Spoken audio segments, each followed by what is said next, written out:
کہنے کا مطلب ہے کہ یہ میرے اپنے ہی کسی میں پلی محلوں جیسے گھر میں رہتی ہے وہ.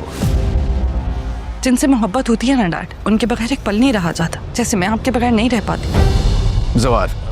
ناظرین، آپ دیکھیں گے کہ بیزار شاہ نے زوار کو اپنی بیٹی کی سیکیورٹی کے لیے رکھ لیتا ہے، اور ادھر جب وہ پارسا کو بتاتا ہے کہ بیٹا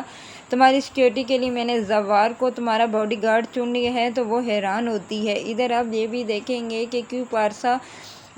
زوار شاہ کی اکلوتی بیٹی ہوتی ہے، وہ عیش و عشرت میں پلی ہوئی ہوتی ہے اور بہت ہی بڑے گھر میں رہ رہی ہوتی ہے، اسی لیے اس کی زندگی کو خطرہ بھی ہوتا ہے. اس کا باپ اپنی اکلوتی بیٹی سے بہت ہی محبت کرتا ہے اور وہ کہتا ہے کہ میں اس کی سیکیورٹی میں رسک نہیں لے سکتا، اسی لیے وہ صرف زوار کو ہی چنے گا. ادھر آپ دیکھیں گے کہ جب زوار کے باپ کو پتہ چلتا ہے تو وہ اپنے چھوٹے بیٹے کو کہتا ہے کہ اپنے بھائی کو سمجھاؤ، کیونکہ وہ بہت ہی سینسٹیو ہے اور جو بات کرتا ہے اسے اپنی جان پر کھیل کر پوری کرتا ہے. اب وہ بڑے لوگوں کی سیکیورٹی کرے گا، تو اس لیے میں تمہیں کہہ رہا ہوں کہ اسے کچھ سمجھاؤ. دوسری طرف اب یہ بھی دیکھیں گے کہ پارسا اپنے باپ کو کہتی ہے کہ ڈیڈ اب میں آپ کے ساتھ یہاں ہی رہوں گی، میں کیونکہ آپ سے بہت ہی محبت کرتی ہوں اور آپ بھی مجھ سے محبت کریں. جن لوگوں سے محبت کی جاتی ہے ان سے دور نہیں رہا جا سکتا، اسی لیے میں نے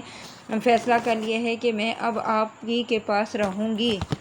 اور ادھر اس کا باپ کہتا ہے کہ ٹھیک ہے. ادھر آپ دیکھیں گے کہ جب اس کا باپ اس سے ملنے کے لیے جائے گا زوار سے اور اسے کہے گا کہ میں بیزار شاہ ہوں اور تمہیں میری بیٹی کی سیکیورٹی کرنی ہے، تو آپ دیکھیں گے کہ زوار شاہ فوراً ہی مان جائے گا، کیونکہ وہ اسے اچھی خاصی تنخواہ بھی دے گا، اسی لیے وہ کہے گا کہ ٹھیک ہے، مجھے کوئی اعتراض نہیں ہے.